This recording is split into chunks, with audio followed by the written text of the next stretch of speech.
that can be replicated in the country to make Bharat, when it attains centenary, at peak.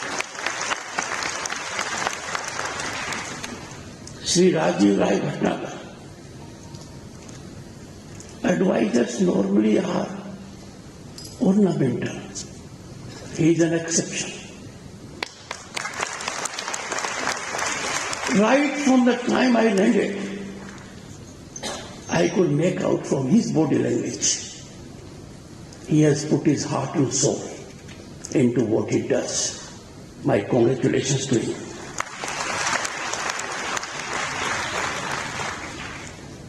I would appeal to Sri Alok Kumarji that the accolades which he has got from the Vice Chancellor, he would keep it up and take it on incremental trajectory.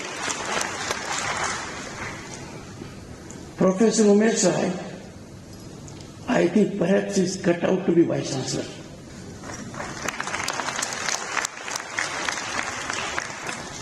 A man of humility. He has persuasion in every word with no aggression.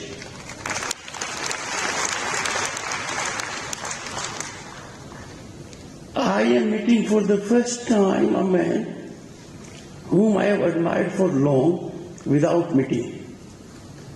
Professor Dinesh Singh. Since he will be little surprised and I have to vindicate my credibility, I gathered more input about him because I happen to be Chancellor of Delhi University. So I came to know about all the previous Vice Chancellors. We are lucky to have a good Vice Chancellor, Professor Yogesh. But he takes Professor Dinesh Singh as his role model.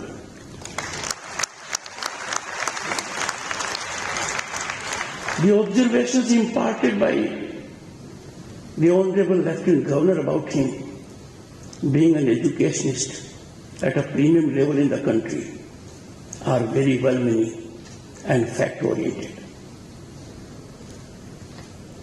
I am little envious of him that is working in an area but not working for the entire country. Such a talent, such a reservoir needs to be tapped at national level. Former Vice Chancellors, present Vice Chancellors, members of the faculty, Academic Council, distinguished guests, senior functionaries, and most important, my young friends. It's a cliche, not last but not least, but then I cannot afford to ignore presence of Dr. Sudesh Dhanakhad.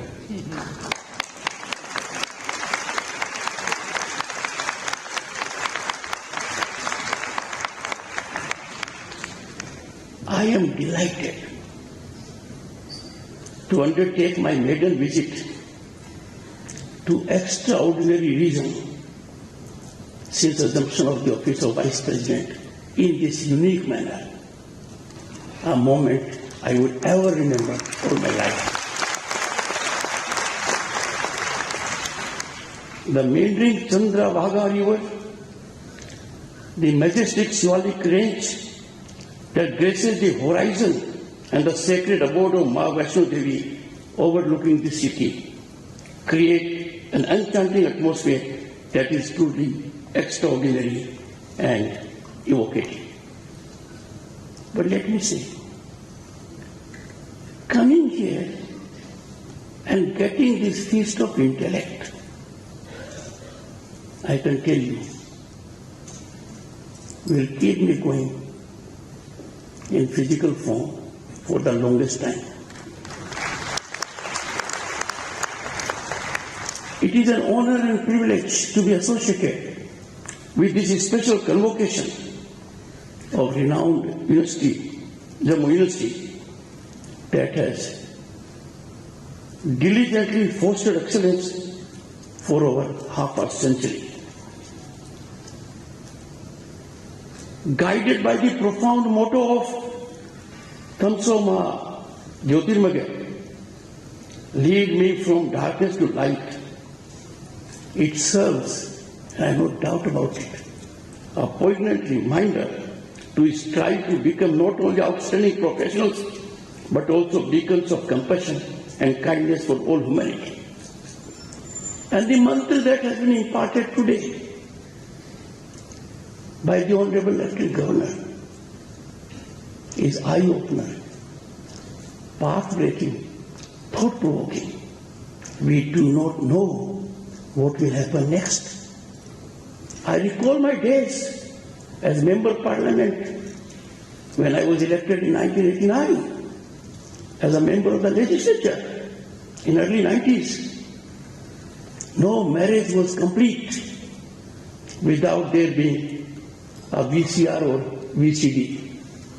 Where has it gone? Vanished. By the end of 90s, we celebrated telephone booths. They are creating wonders. Where have they gone? Honorable Lieutenant Governor was right. I am product of the profession at a time when there was no internet, no mobile, no computer. We had to depend on typewriter. And if a word goes wrong, there had to be whitener. And look, where have we come now? As a professional, I used to take pride that I had a library which had all the volumes from the beginning. It has vanished. And therefore, he has rightly hinted at warriors of 2047 that be prepared, think out of the box. Anything may happen. Your creativity, your innovation, your direction application will find the way. Honorable Lieutenant Colonel was reflecting on artificial intelligence.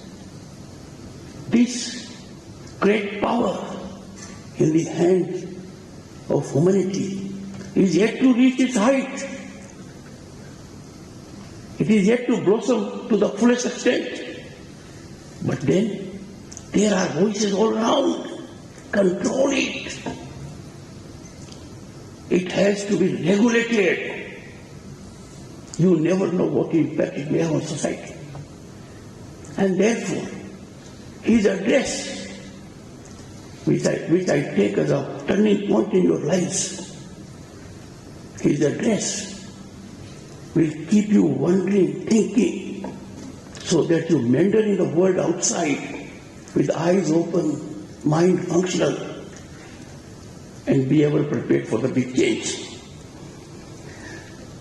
Friends, this university has come a long way from the improvised campus on the canal road on the other side of the river to its present lush green surroundings. I also congratulate the Chancellor, the Lieutenant Governor, the Vice Chancellor, and the AC for bringing about big changes. I find here exemplification of the most authentic execution of national education policy. It's a ground reality. The learned Vice Chancellor has reflected on various steps that have been taken. He couldn't be exhaustive for constraint of time. I would not make reflection on all that, but I will point out some that have greatly touched me and need to be national model. I greatly appreciate the unvisioned, thoughtful focus by the University of Jammu on local language and national language and culture. Its initiative to promote Dogri is far-sighted and emulative for others. Friends, we are a rich country because of our cultural languages. We have to nurture our languages. We have not only to preserve them, we have to make them very functional. And I am therefore so happy and delighted that this step of preservation and propagation of our local languages and culture emanating from this university will set a tone for others. Another important thing that has touched me, Indian Constitution is a document that drives us. Indian Constitution is a document that controls us. Indian Constitution is a document that takes care of the judiciary, the legislature and the executive. This document cannot be kept away from several languages. And I therefore congratulate the university for its effort to translate the Constitution of India into Dogri.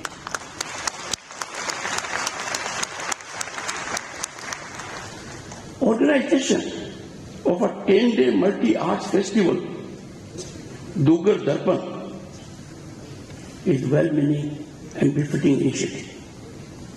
As Governor State of West Bengal, I had the occasion to be chairman of Eastern Zone Cultural Center, covering 9 states. I know the importance of it. It brings about connect of hearts. It results in exploitation of genuine talent. I wish these programs a great success. Let me reiterate what the Vice Chancellor said. The Honorable Prime Minister is a visionary.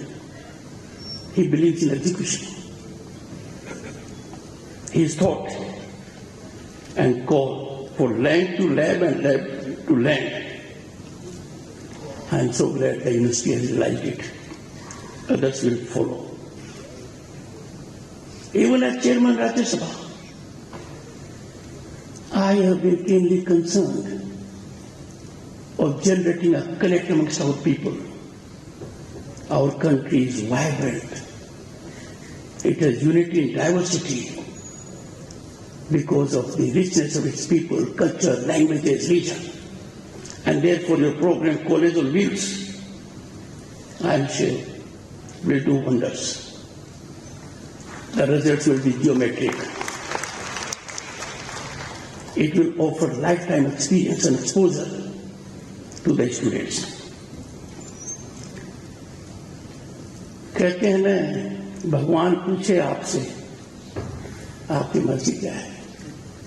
This university has done the right thing. Design your degree.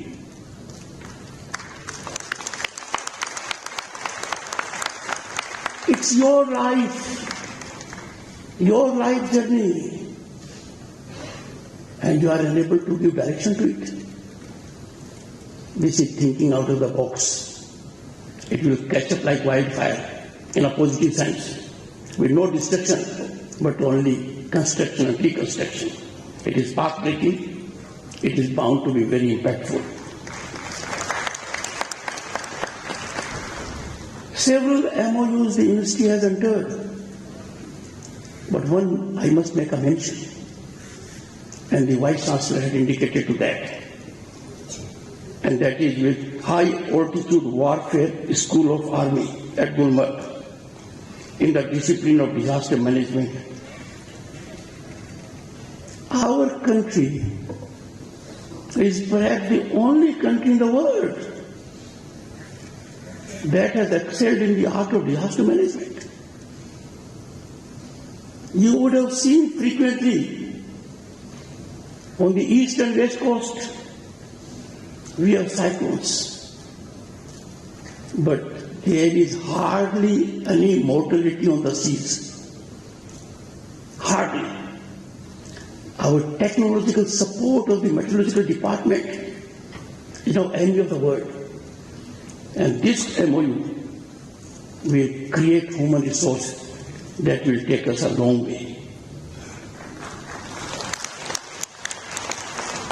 I am therefore little inspired and motivated to announce, with the permission of the Chancellor, the Lieutenant Governor of State of Jammu and Union Territory of Jammu and Kashmir, Indian Council of World Affairs will fructify an MOU with the University of Jammu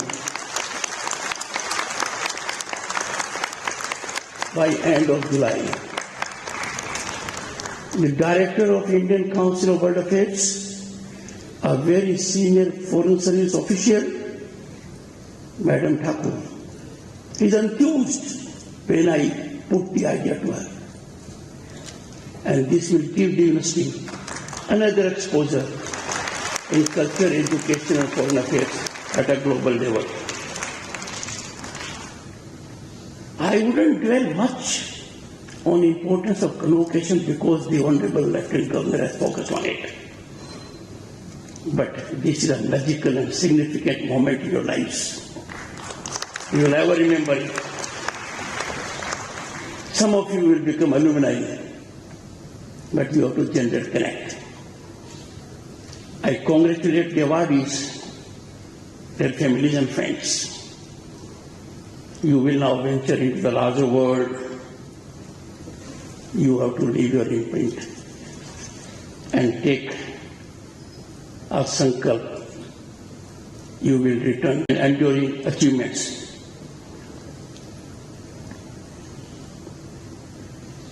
Whatever we will say today, future of India is in your hands now. You are the most significant stakeholders. You are very significant creators. You do not need these days to belong to a family or a lineage or be a part of succession mechanism to be impactful in contribution. And that is why you would have seen when it comes to startups, unicorns, you outclassed both China and US because of your talent, your commitment. Keep it going. In this part of the country, and I pay a tribute to the Lieutenant Governor for his tireless efforts, successful efforts, not in the field of education alone, but in other areas. Now we have prevalence of harmonious atmosphere. That was never there. This is the greatest homage to the great visionary, one of the youngest vice chancellors, Dr. Shyama Prasad Mukherjee, who laid down his life for building a strong, united India. Tomorrow, June 23rd, is the day of martyrdom of Shyama Prasad. He had died as a detainee in a Srinagar jail on this day, June 23, 1953. A momentous tragedy. He died within days of being arrested at Lakhanpur. Why? He challenged that when India is a country, why in my country I would suffer restriction? He ventured in the true spirit of constitutionalism and was detained. It is gratifying for us, though belatedly, we have realized his dream, and now Indians can travel freely in their own country and this part. What a tribute to the functioning of the Lieutenant Governor that entire world was looking at his achievements. When G20 leaders came here, they released every second. The world vicariously enjoyed it, a moment of pride for all of us.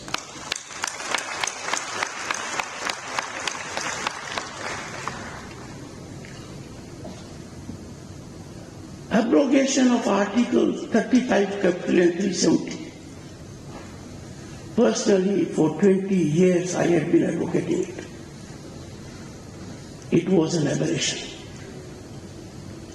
Friends, go to the constitutional text. This article was put as a temporary article. It lasted 70 years. We are happy it is not there. And the slogan which Dr. Shyama Prasad Mukherjee gave, एक देश में दो विधान, दो प्रधान, दो निशान नहीं चलेंगे, आज नहीं चल रहे हैं.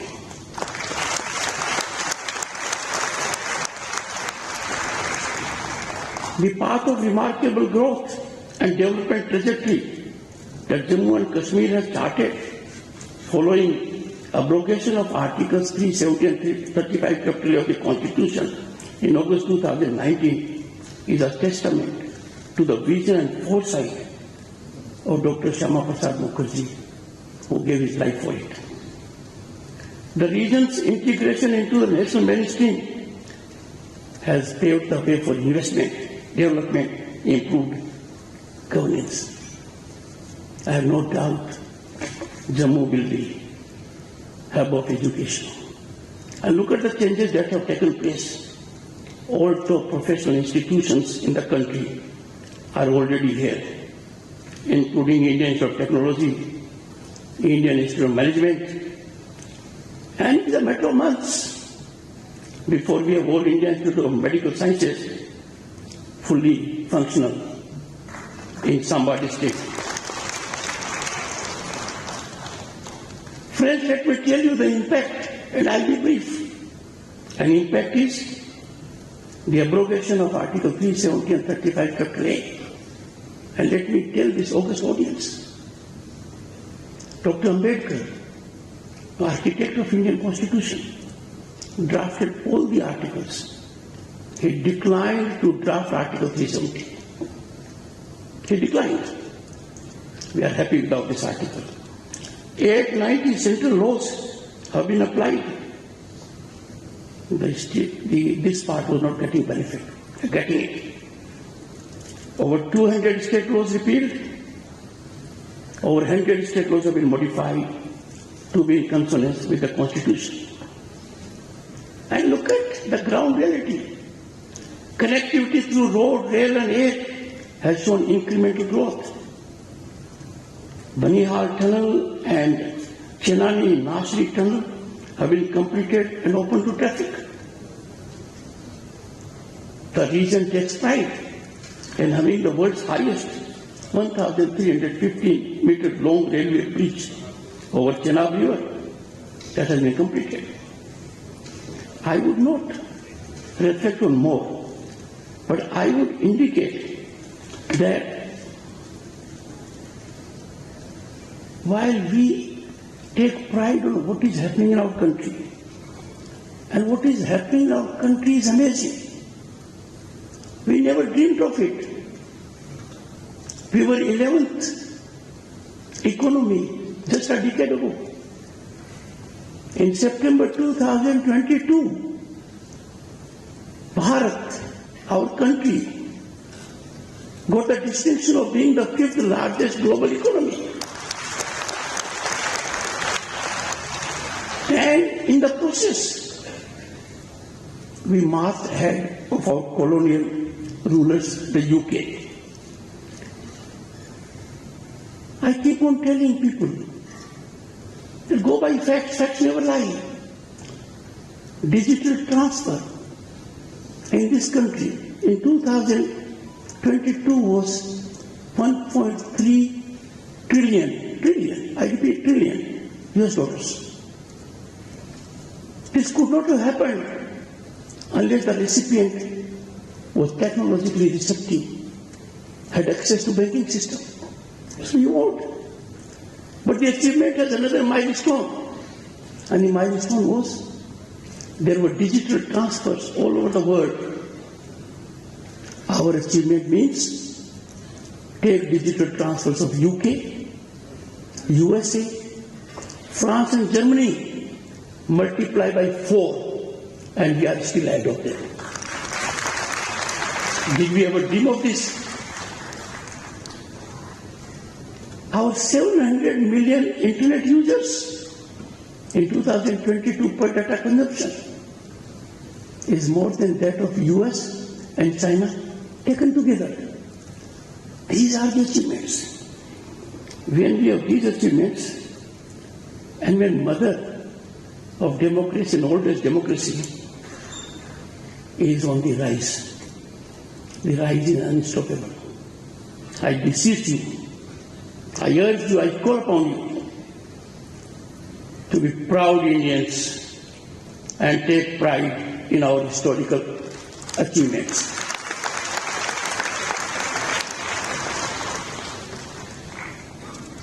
when all is going well and the world is envying us, respecting Bharat as never before. These are not the days when we have to make our voice clear in the world. The world awaits what the leader of the larger democracy will say on a particular point. In that situation, it's a cause of concern.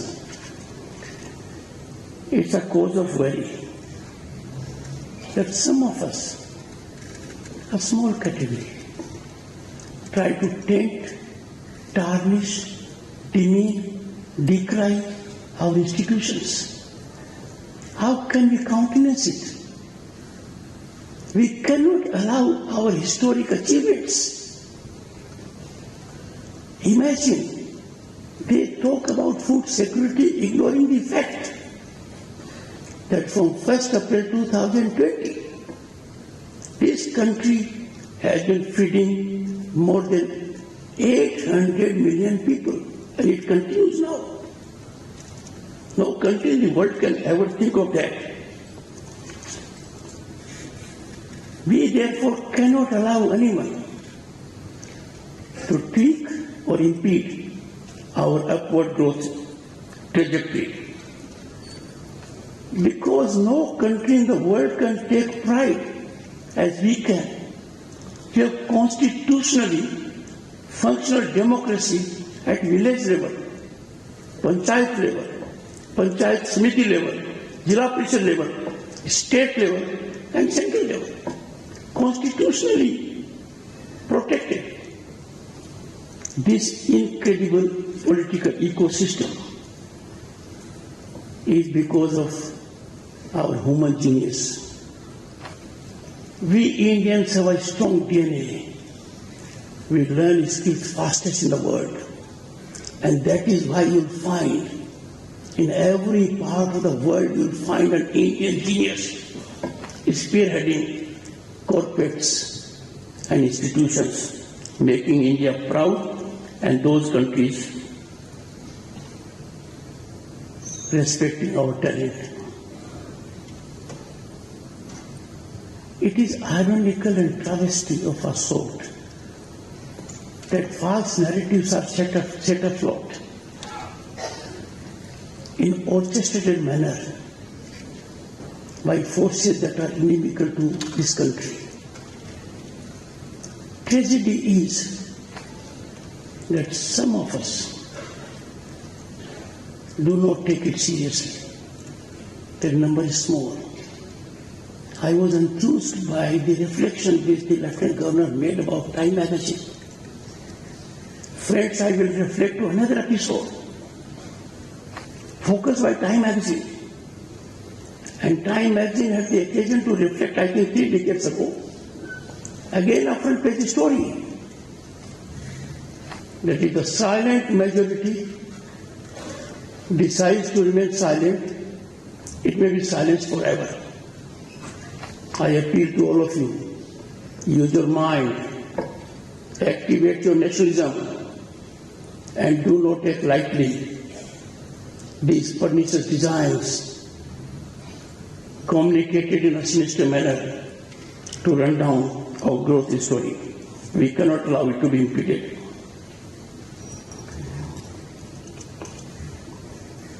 One thing I can tell you, and the change is appearing in last 2 years only. No one is above the law. The long arm of law will reach you. Some people in the country are taking it for themselves that they are above law. They take to streets when there is a demand of law. If acts have been summoned by a regulatory or agency, how can you take to streets? It's a country that has access to judiciary. I am so happy to share with you, and you know it. Stakeholders in corruption will get all their forces together to get an escape route. The good thing is, all their escape routes are now being plugged. There is zero tolerance for corruption. The message is now loud and clear. You may be anyone of any identity or any village. You are accountable to law. The mechanism is now transparent, accountable, impactful and effective. Friends, join me in congratulating the Lieutenant Governor for giving a great mileage to us at a global level, for making G20 Tourism Working Group meeting in Srinagar a resounding success, remarkable success, and it was carried by the international media at all levels. And to my young friends, never stop dreaming. Every dream will fructify with a thoughtful process, and never hesitate to take the next step. Friends, in the end, I express my deep gratitude to the Lieutenant Governor, that while my respect for him had been enormous and immense earlier, his discourse today needs wider dissemination. I have not reflected on that area, but he has been rationally futuristic. He is rational of calling upon the youth to be ever prepared. And I am sure you all will bear that in mind. I wish you all a great success.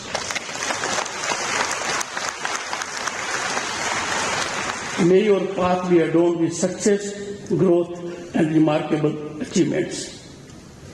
Jai Hind.